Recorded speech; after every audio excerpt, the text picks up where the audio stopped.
Sa pagkakalas nga pala ng carburetor guys, yan. Kalasin muna natin itong pinaka-hose niya. Ito. Yan. Kalas na natin. Tsaka yung dalawang bolt niya dito sa likod. Yan o. Yung allen bolt niya. Kalasin natin yan. Para makalas natin yung pinaka-carburetor guys.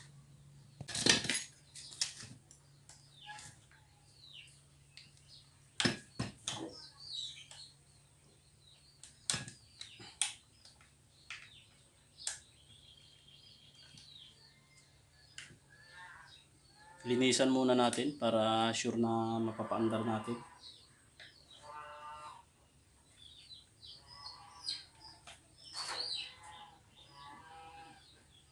Importante din kasi yung choke nito guys. Itong ating chainsaw. Pag ayaw umandar, magagamit natin itong choke. Kaya kailangan mapagana natin itong choke niya.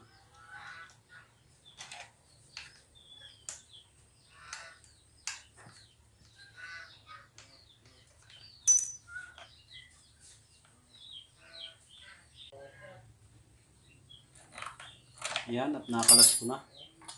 Nakalas ko na guys yung dalawang kanyang allen bolt. Nakalas na natin.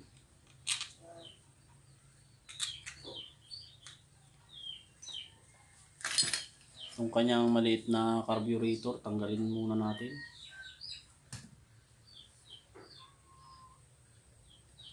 Para malinisan natin.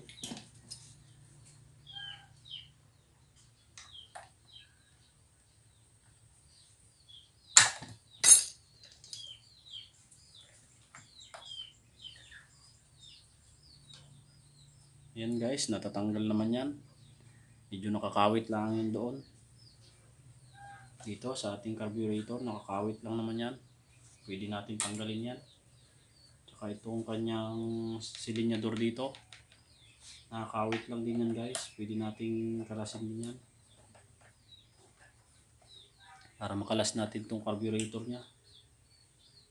Ayan, ito yung carburetor nya guys. Maliit lang. Yan, stock up na rin nga pala. Ayan guys, oh. Medyo stock up na. Linisan muna natin itong kanyang carburetor. Tsaka timplahin natin guys ng maganda. I-tono natin kung sa motor pa. Tono natin siya para madaling paandarin. Ayan, ito yung choke nya. Yan, kinalawang na guys, kaya hindi na maglaro. Wala tayong WD-40. Kaya papaganahin na lang natin yan gamit ang langis. Patuluan natin ang langis guys, tapos ikot-ikutin natin para gumana itong choke nya. Kapag baguhan pa lang kayo guys, yan, linisin nyo lang.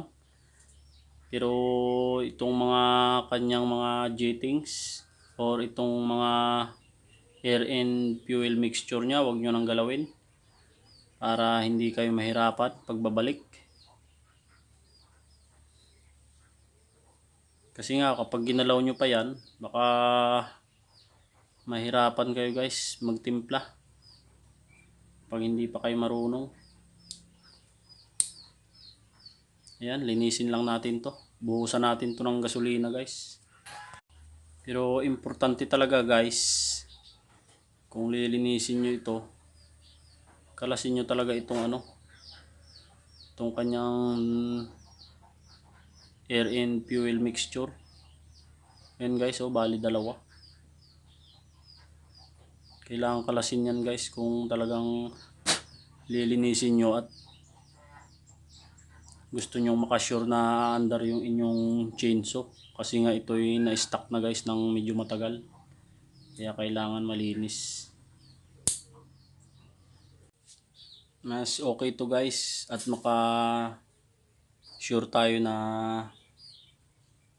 aandar yung ating chainsaw. Makakalas natin tong dalawa na to. Tapos mas maganda kung may hangin kayo, bugahan nyo tong mga butas na to guys.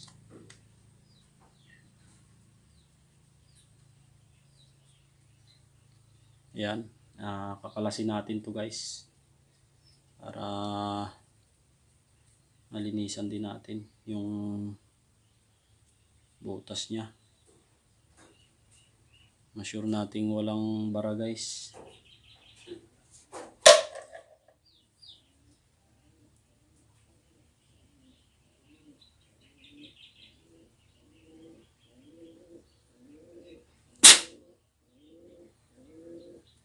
Yan, at dahil nga wala tayong compressor dito guys, kasi wala tayo sa shop, ito bubugahan ko na lang siya ng manual pump para kahit paano matanggal yung bara.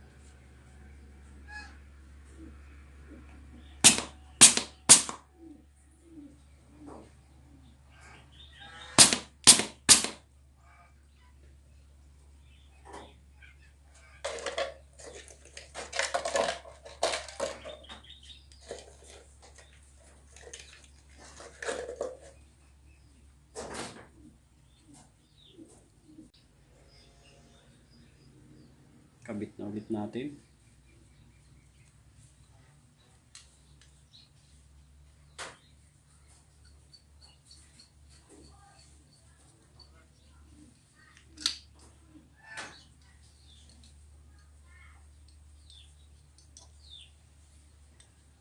Kung paano nyo kinalas, ganun nyo lang din ibabalik guys.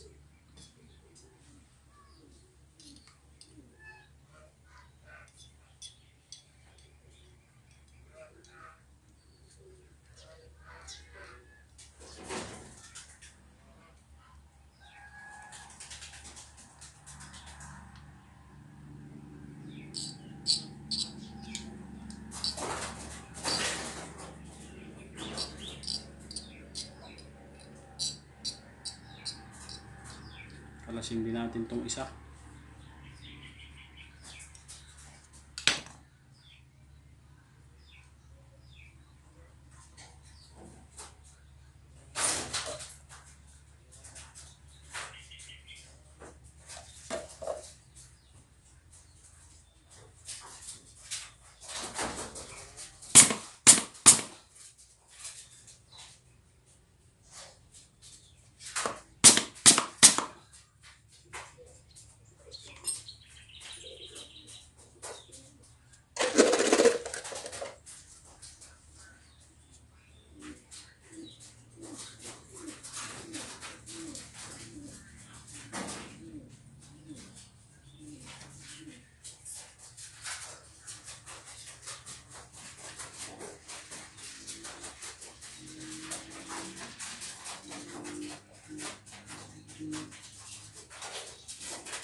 Yan, ito, paganahin natin itong kanyang choke. Yung choke na lang guys, paganahin natin.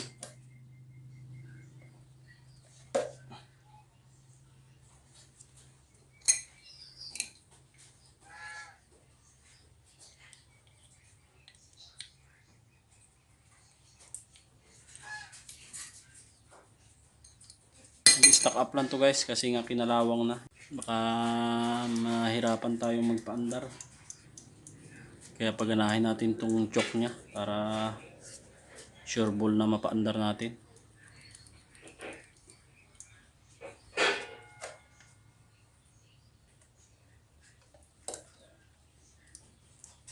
Ayan, pagana natin yung choke nya guys.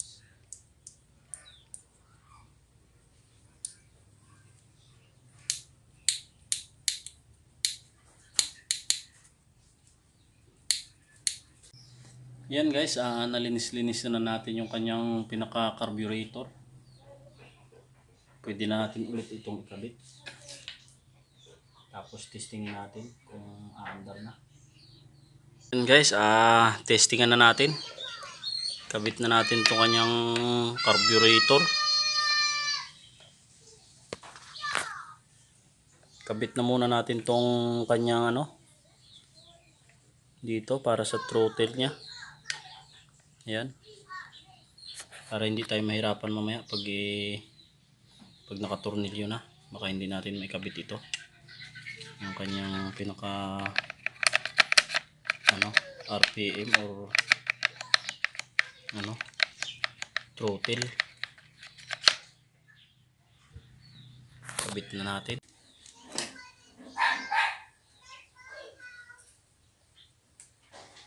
Higpitan lang muna natin tong kanyang dalawang bolt dito.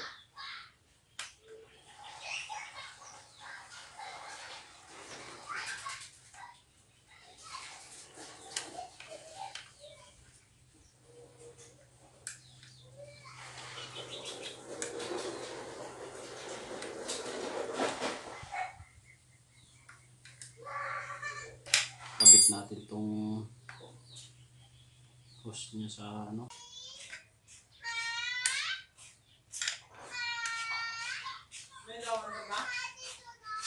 pa. Nilinis ko pa lang. Yan guys, naikabit na natin yung kanyang pinaka carburetor. Testingan na natin kung aandar pa siya. Yan, may gasolina tayo dito. Lagyan natin yan ng tuti guys.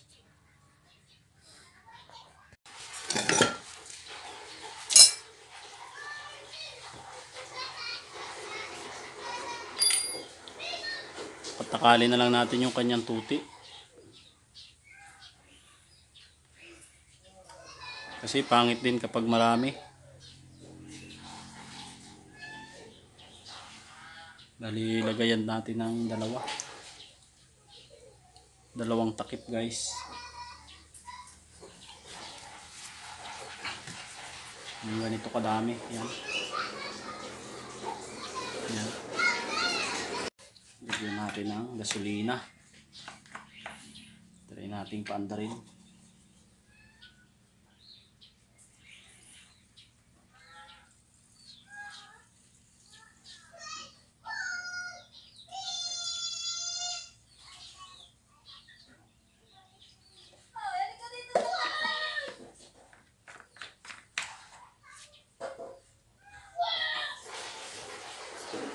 Yan, i-warm up muna natin bago natin siya paandarin.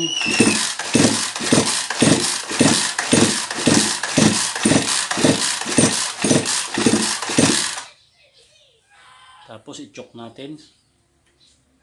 Yan, para may pumuntang gasolina dito.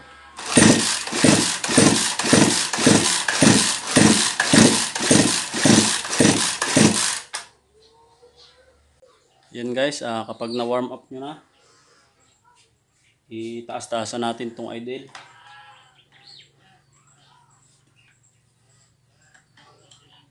Taasan natin ng kaunti guys. Yan, and on natin.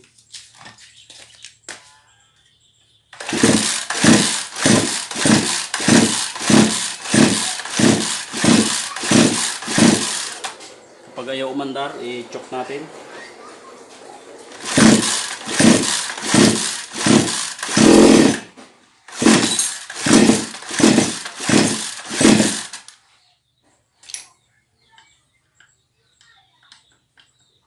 Taas natin ng kaunti yung idle ulit.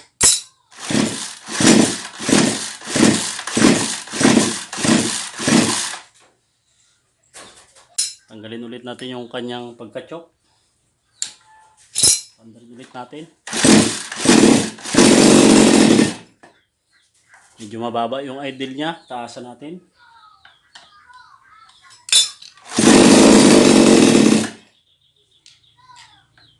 Taasan pa ulit natin.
Yun guys, ganun lang. Napaandar na natin yung ating itong ating maliit na chainsaw. Magagamit pa natin ito guys. Bibilihan lang natin siya ng bagong chain. Ayan, kondisyon na kondisyon pa yung ating maliit na chainsaw. Kasi nga ito yung sabi ng airpot ko, medyo na daw. Medyo hindi na makatalab ng hindi na siya makatalab sa kahoy guys. Medyo purol na. Kaya bibilhan na lang natin siya ng bago, tsaka medyo kinalawang na siya. Tapos may mga bingaw na rin guys. Hindi kasi maiwasan na tumatama sa pako. Itong kanyang talim medyo may mga ayan tulad nito may bingaw na. Kasi nga hindi maiwasan sa pako guys. Ayan. Minsan talagang may nadadaanan na pako. Kaya ayan guys, umandar na yung ating chainsaw. Paandarin ulit natin guys kung madali siyang paandarin.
Ayan guys, ikabit na lang ulit natin itong mga cover nya.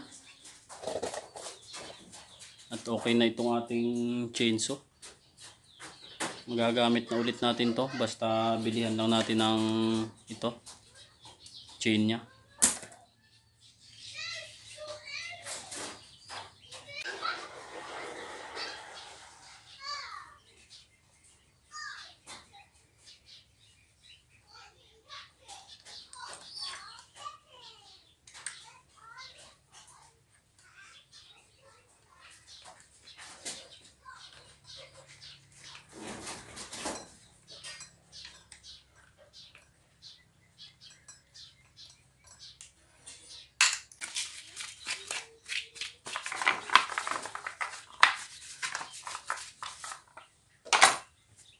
Kabit ulit natin itong kanyang air cleaner. Itong kanyang air filter guys.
Kabit natin tong kanyang ano guys, guide.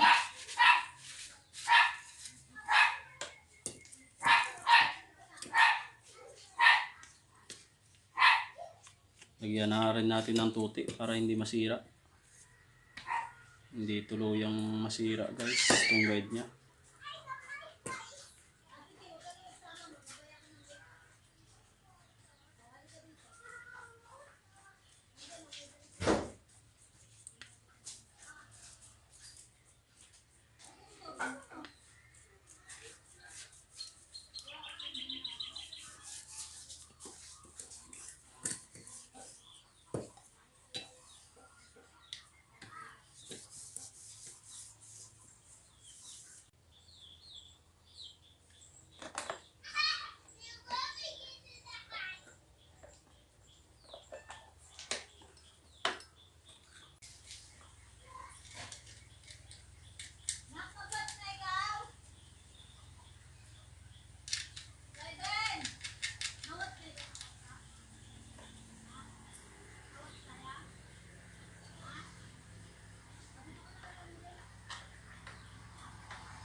Yan, ito yung adjustan guys para bumabante at umatras itong ating guide ng kanyang kadena.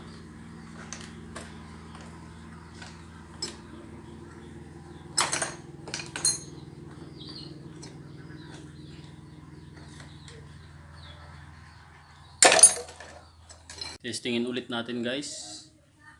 Switch muna natin. Switch on. And then anda rin.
Ayun lang guys, ganito lang kadali paandar ng na-stock na chainsaw. Sana ay makatulong po sa inyo itong video tutorial natin ngayong araw. Pa-like na lang po and paki-subscribe na lang po yung aking YouTube channel para po ay matulungan nyo rin ako. Maraming pong salamat.